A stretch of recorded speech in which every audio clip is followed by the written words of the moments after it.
is a potential source of peace logic, and so is Christianity, because after all Christ was a peace messenger, and so is Islam. And I talk about the great Islamic intellectuals like Al-Kindi, and also Al-Farabi, who lived from 873 to 950. His full name is Abu Nasr Muhammad ibn Muhammad al-Farabi. He was a Persian speaker from Central Asia, and he also spoke Sogdian, and it's thought he was from the Sogdian culture, which is very interesting actually. Sogdian is a branch of Eastern Iranian language, and it had a culture in Central Asia which had Manichaean, Nestorian Christian, Taoist elements, Zoroastrians, all mingling in, and it was a highly sophisticated culture into which Al-Farabi was born. And then gradually they converted to Islam as a sort of extension of what they believed in, which is that there's a unity behind everything.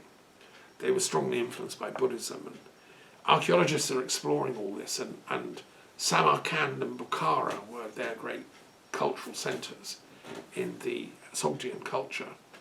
So Al-Farabi was from that tradition, and he studied all of known philosophy. He became a polymath. He wrote about the philosophy of society and religion, philosophy of language and logic, psychology and epistemology, metaphysics, political philosophy and ethics. And he wrote commentaries on logic in Aristotle, and he was trying to integrate all this to a Neoplatonic worldview of spirituality. So accepting the existence of the soul after death, the survival of the soul. So how can we find a logic of peace, said Al-Farabi. Profound stuff. His work has never yet fully been translated into English, but it should be. When I worked at the Muslim College, I met teams of Islamic scholars who were trying to translate everything. And one of the reasons I'm utterly opposed to wars in Iran, between Iran and Israel, is no, because the people are going to die and the libraries are going to get torched, and these are sacred manuscripts there, which influence Jewish logic, as we'll see in a minute. So we've got to make peace instead of having these ridiculous destruction feasts. Another great Islamic logician I talk about is Abu Sulaiman Muhammad al-Sijistani, who also wrote on logic. He lived till 1000 AD. And then we have Ibn Sina, who is perhaps one of these incredible intellectuals. He lived from 980 to 1037 AD. And he's famous in the history of medicine for his book of healing, but his corpus includes works on astronomy, alchemy, geography, geology, psychology, theology, logic, mathematics, physics, poetry, etc.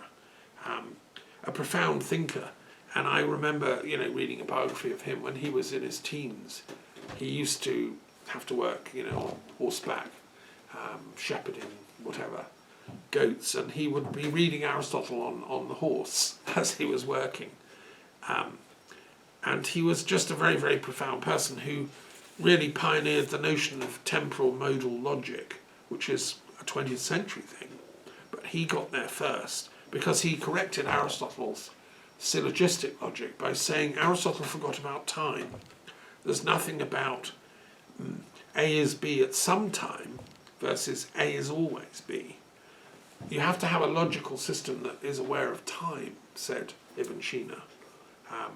And that's very true, and modal logic now knows that. Well, he got there first. So, yeah, amazing work. And then I give other great Islamic logicians, and Ibn Rushd, who's one of my favourites in Cordoba, which I've been to many times, in Andalusia. He lived from 1126 to 1198.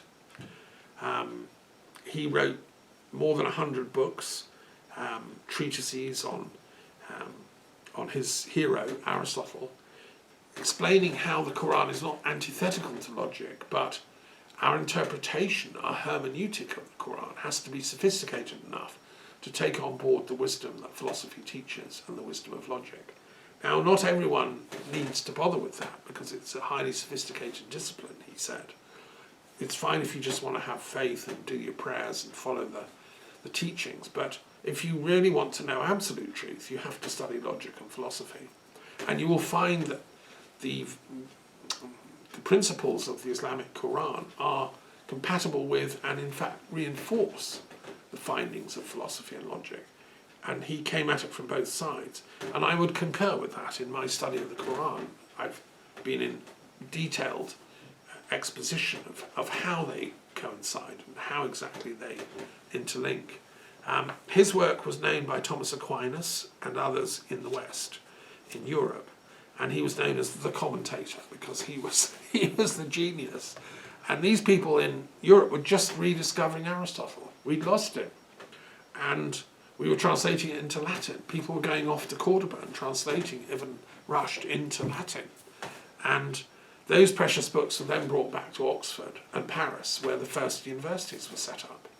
And Abelard, the founder of the university in Paris, was one of the first to get his hands on this stuff. And Thomas Aquinas did too. So those were exciting times. And Abelard certainly was on the favour of peace logic. He realised that logic can provide a ground for reconciliation between the religions. Whether you're Jewish, Christian, Muslim, pagan, whatever, if you believe in philosophy, you can then discuss dialectically your differences without killing each other. You can find a language that skates over those differences and heals them. And I agree with Abelard on that front. Then I talk about more modern Islamic intellectuals, and one of my great heroes is Abdul Rahman Badawi, 1917 to 2002. My mentor when I taught at the Muslim College, and I was lecturing at the University of London as well, was Dr. Zaki Badawi. I'm not sure that they were related, but Abdul Rahman Badawi was an Egyptian philosopher who wrote a very important book called Existentialist Time. And he studied, it was his doctoral thesis, he looked at time in Islamic thought and in existential thought. So he was looking at the French intellectuals Camus and Sartre and Heidegger in detail, who'd written his book on being and time. And he then analysed that in relation to Islamic thought and philosophy. And he went into the question of modal logic and temporality that Ibn Sina had explored. And he was one of the consummate intellectuals of the Islamic world in the 20th century. He chose to live in Paris towards the end of his life because he said it gave him more intellectual freedom. In Libya, he was stuck in jail by Gaddafi, who had a kind of cult of personality, and some of Badawi's students were questioning and challenging Gaddafi's kind of imperial, I'm the greatest Islamic leader of the modern age, I'm bringing in green Islam, read my little book. They were saying, well, hang on, is this logical? And so he stuck their tutor, Abdul Rahman Badawi, into jail, and it was only Anwar Sadat who managed to get him out.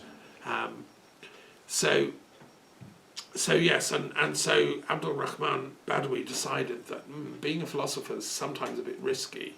You have to keep your head down.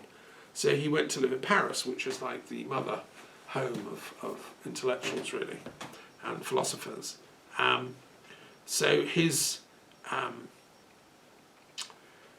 philosophy, was profound and deep, and he did another PhD in Paris, le problème de la mort dans la philosophie existentielle. His supervisor was Alexander Corre, and this was, I'd love to read that book, because the problem of death in existential philosophy, I'm struggling with that one right now, with the death of my daughter. So I'll try and get that out of the local library system. Being the librarian in the village, I can access these kind of things.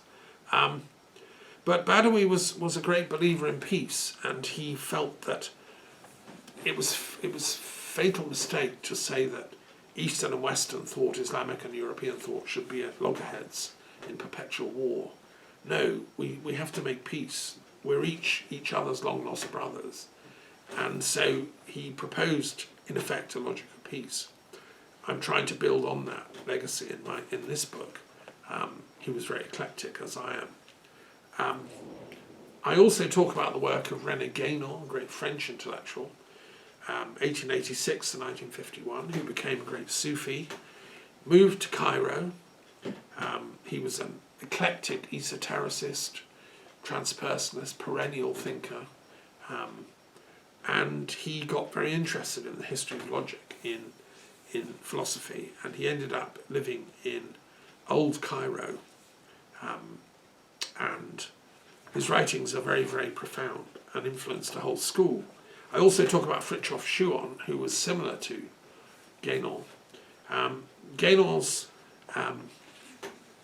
critique was, his great book was called The Reign of Quantity and the Signs of the Times. What Guénon was saying is that our logic, our philosophy, is obsessed with number, with how muchness. Capitalism is an extension of this. How much do you make? How much is in your bank? It's all how much questions. What Guénon was saying is this is all like blasphemy, really, because from the perspective of the one, we all come from the one, Allah, and it's not how much, it's what we do with what we have. It's how good are we? That's the important thing. And goodness is a quality. So it's a qualitative science, logic, not a quantitative science. And Guénon pointed out rightly that Western science had gone down the quantitative route ever since the 1600s, thinking that was true science. But actually it was a red herring, because true science is about quality. It's about how deep is your love, how much is your wisdom, how developed is your knowledge of the akal, the divine akal, how profound are your insights. Those are the kind of conversations Guénon thought we should be having, and that's what a peace logic is interested in. So quantitative logic, very important. I'm not against mathematics. I've written a whole book on religious mathematics, but I'm saying, like Guénon, we need to think about the isness of things, which is Badawi's point about existentialism. And so he devoted his life in service to that and died before the work could be finished, but he lit a torch that many, many others have carried on. One of those people is Fritjof Schuon, 1907 to 1990, and he influenced me. Guénon died in 51, but Schuon lived on for another 40 years, and he did exactly the same thing. He went off and studied Eastern philosophy, comparative philosophy, and became a Sufi. And he published this amazing book called The Transcendental Unity of Religions in 1953. And T.S. Eliot said of it, a great poet and intellectual in Britain, "I've met with no more impressive work in the comparative study of Oriental and Occidental religion." And when I first discovered this book in my middle 20s, when I was beginning my studies, I agreed. I thought Schuon is a master. He was born in Switzerland, in Basel, and he was a world traveller. He went to see Guénon in Cairo, and he was also an artist, a painter, and he took initiation in the Sufi tradition, as did I. And he has been very influential on many great thinkers. He became a friend of Syed Hossein Nasr, who's another great modern Islamic philosopher who teaches at Harvard, who I also met. And so these people they're working from this tradition of the logic of unity, and then asking, well, why have we fallen away from that? If there is only one, as Parmenides said, and Muhammad said, and all the sages say, and Plato said, why is there so much diversity, and therefore why is there so much violence? People thinking, well, I'm in the other team, I'm going to blow you up. I'm in a different nation than you, so I'm going to bomb your nation. If we're all from unity, where's the logic of peace implicit in that search for unity? That's what Schuon was talking about. He said a very important, wise thing. He said, truth is not and cannot be a personal affair. So the rediscovery of transpersonal truth, that unity that we're talking about, the insight into that, yes, you have to explore that yourself personally and have that aha moment. But then it's a social, it's a public, it's a civilizational transformation point, and that's what he was arguing, and I agree 100%. So thank you for his work. I also talk about Keith Critchlow, who was a fan of Schuon and Guénon and brought those works into London. He lived from 1933 to 2020. He was an art historian, a specialist in the history of art. He became lecturer in Islamic art at the Royal College of Art in London, lectured at the Architectural Association, and became director of research at the College of the Prince of Wales Institute of Architecture, who's now King Charles. He was a close friend of King Charles. And he wrote many things about what is sacred architecture, Islamic patterns. You know, he was fascinated by Islamic art because they're not allowed to do figurative, replications, but they can do pattern replications, and they believe that Islamic art expresses the divine unity which is behind the diversity. That's the point of Islamic art, which he explained. And he, influenced Prince Charles, as he then was, who I met, and who has a great commitment to interfaith peace work. Great friends with many Muslim leaders around the planet, including the King of Jordan. And Charles shares this same vision of this perennial transcendental unity of religions that Schuon wrote about and Guénon. And I know that Charles has read all this stuff, and head of the Anglican Church, which I belong to, is a perennial thinker, which is amazing. We have a wise king on the throne at the moment. And so, thank you, Critchlow, who's dead now, but he inspired this. And the Duke of Edinburgh also believed in this. When I met the Duke of Edinburgh in 1993 at a special meeting at St James's Palace in London, we had a chat, and he was saying, Thomas, this interfaith stuff is brilliant, I 100% support it, keep it up. And thank you, yes, I will. And the other person I talk about in detail is J.G. Bennett in this book. I mean, I'm just absolutely celebrating these great thinkers, really. J.G. Bennett, 1897 to 1974. He was actually head of British intelligence at the embassy in Istanbul during World War I. A hell of a job, I mean, for God's sake. In French, they don't call what we call intelligence services. The French don't call them that. They call them secret services. Because, as my French friend says, these people are not intelligent to be misusing intellect for military and war stuff. We need peace intelligence services. That's effectively what peace logic is about. Anyway, Bennett met Gurdjieff in Istanbul. He studied with him, became a friend of his. He was interested in theories of hypnotism and the fifth dimension. What is, we know about the four dimensions. What is the fifth? Esoteric shunyata that underpins everything.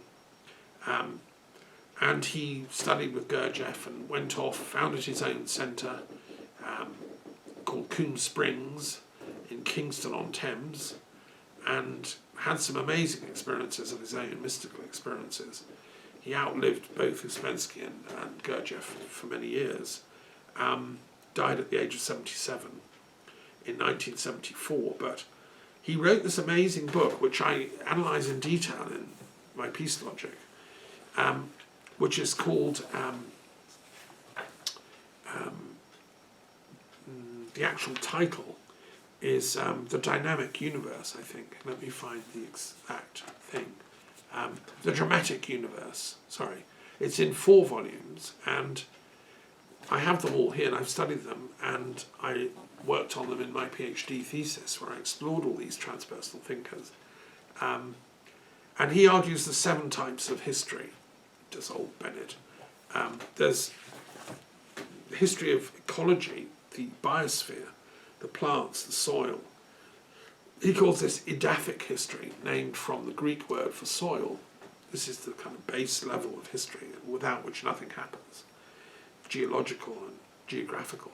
Then there's germinal history, which includes what man has done, culture, political history, battles, war history. Then there's social history, history of human societies and institutions. Then there's the history of mind, cultural history, which is, I'm talking about that. History of logic would come into that. But then there's history of soul, which is governed by demiurgic forces, deities, supernatural beings, if you want. And that's where religious history comes in. That's Plato having mystical experiences. It's all the saints of Christianity being transported into ecstasies.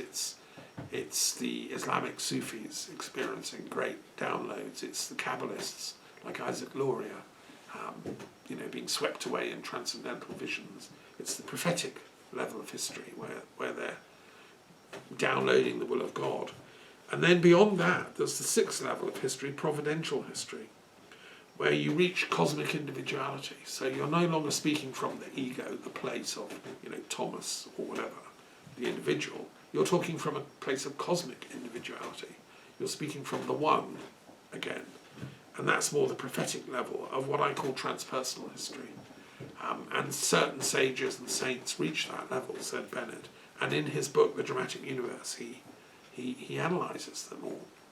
And then finally you reach the highest level of supernatural history, which is where the goal is to achieve universal harmony. This is, when Mani had his mystical experiences, he was tapping into those upper levels. When Jesus did, he's talking in prayer to God the Father. That's the level he's touching, supernatural history. When Muhammad is downloading his Quran, it's a spiritual link made to the supernatural history of humanity. And when the prophets of Judaism are doing the same, Moses, Isaiah, all the rest, they're tapping into that. That's what Bennett is trying to understand and explain. And he says, the central point of human history is that man should become man. We call it the history of mind because it is by the evolution of mind that man is slowly moving towards the realization of his essential pattern. Mind is both psychological and historical. The visible history of the mind is seen in art, science, philosophy and literature. The invisible history is the slow maturing of man's power to understand himself and his destiny. The history of mind is the story of the building of a bridge that is to connect the world of life with the world of spirit. Mind stands astride the gulf that separates these two. At the present time, the gulf is spanned only by rare minds that develop powers that remain latent in almost the whole of mankind. People in general are unaware of the powers and responsibilities of the mind. So that's J.G. Bennett explaining really that's why logic is so important, because logic is part of our mental apparatus that can connect us up to the divine mind, the akal, which is divine intelligence. And, Bennett's amazing dramatic universe is an attempt to explain how that can happen. So I go into all that and I talk about the implications for logic in that, and it's interesting stuff. And then I talk about more modern Islamic philosophers of logic. Yahya Sabakchi, he's a teacher in Sharif University of Technology in Iran. He specialises in Iranian logic and the whole Shia tradition. What is truth? What is rationality? He says, no, Islam is not irrational. It's trying to find a true rationality behind the divine will that can be manifested to us humans. He's done detailed studies of the Quran, as have I. And he's interested in how the akal, the divine intellect, can manifest through our human akal. And he's drawing on all this rich heritage of Islamic logic I've talked about. Then in the west coast of America, we have Khalid Abu al-Fadl, who is a fantastic philosopher, born in 1963, BA in political science, Yale University, MA and PhD in Islamic law at Princeton, and he's received 13 years of classical instruction in Islamic jurisprudence and grammar, and he's an expert on law and the logic behind legal thinking. His great work is called Reasoning with God, Reclaiming Sharia in the Modern Age, 2014, and he's arguing that Islam is not about illogicality and faith without evidence. No, it's about actually intellecting, to use Abelard's verb. Intellecting is a verb in Abelard's philosophy, and I agree with that. So reasoning about God is a profound work, and this is a contemporary thinker who's gone into great detail here. I also mentioned Mullah Sadra, who's another great Persian logical philosopher and thinker, 1571 to 1640. So, and there are others, but just please have a look at this book. It took me ages to put all this together, but it's like a labour of love. This is a banquet of the sages.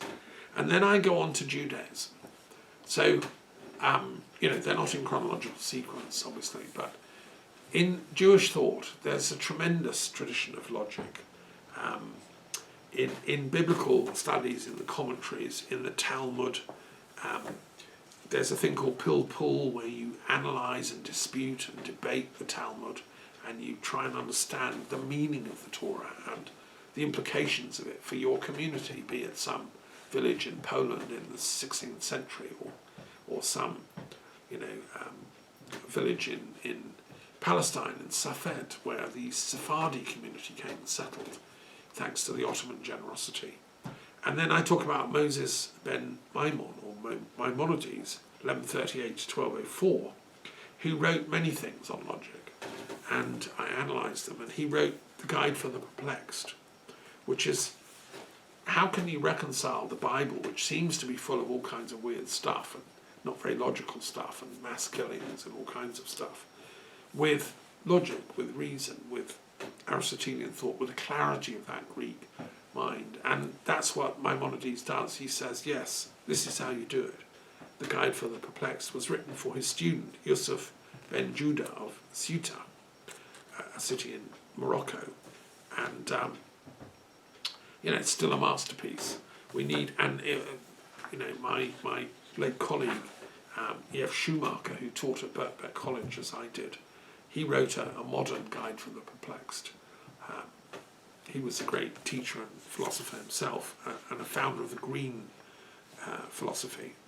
So, yes, and I talk about more modern Jewish thinkers. I talk about Marx, who, whatever you think of Marx, he tried to be very logical, and he came from generations of rabbis who'd been arguing and debating the logic of the Talmud for centuries, and he then applied it to the real world of capital, money, profit, class, etc.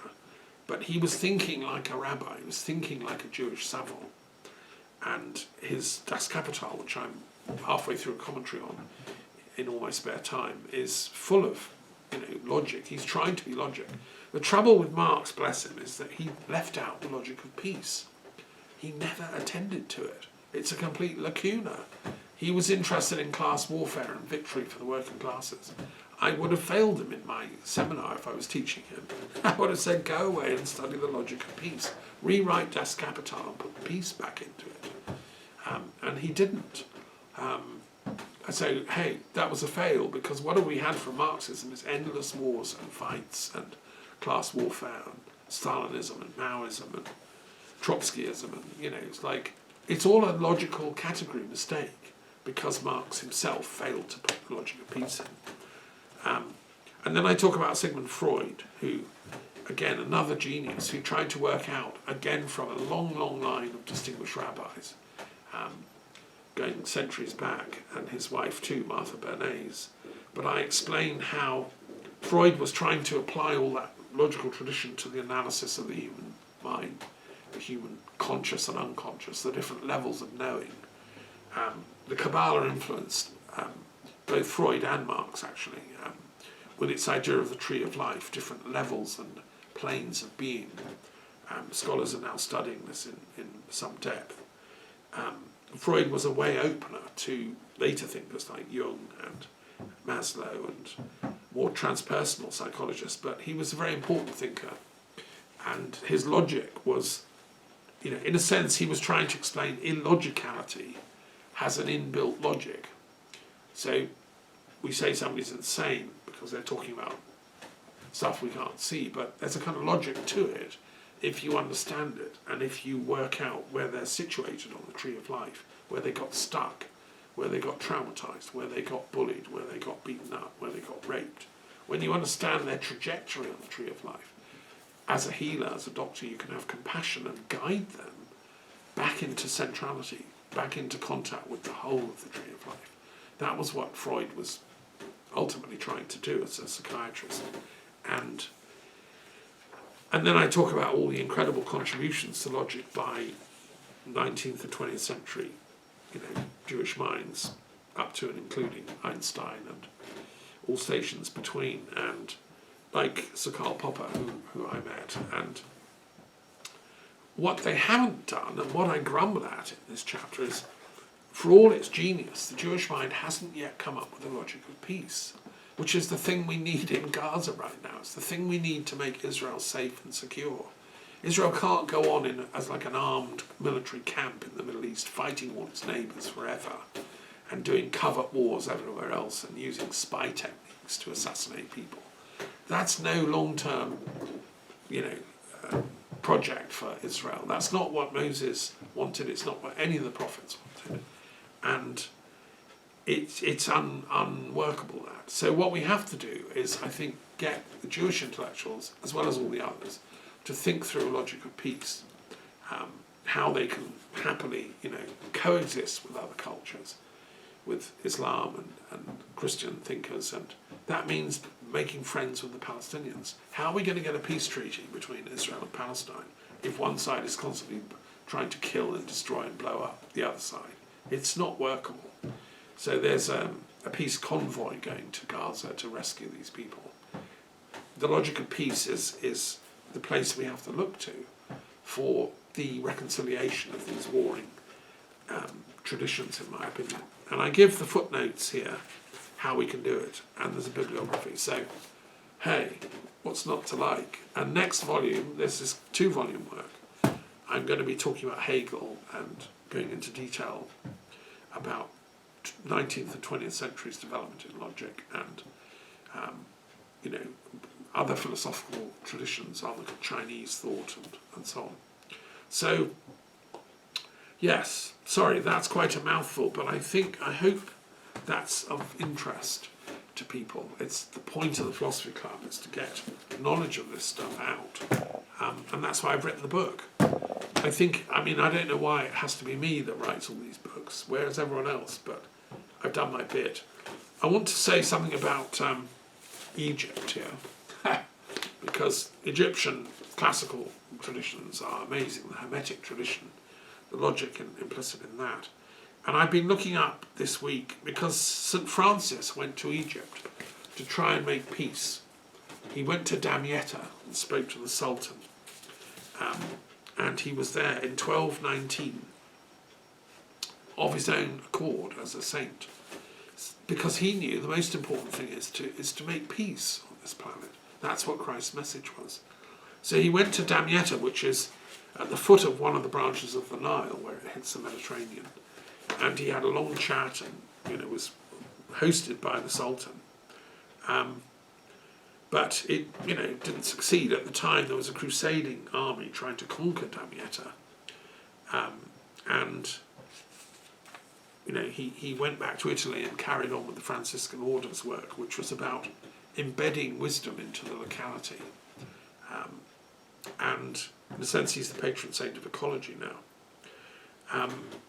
And then later a French king, Louis IX, turned up to do a kind of invasion, and again tried to capture Damietta, but actually he was captured.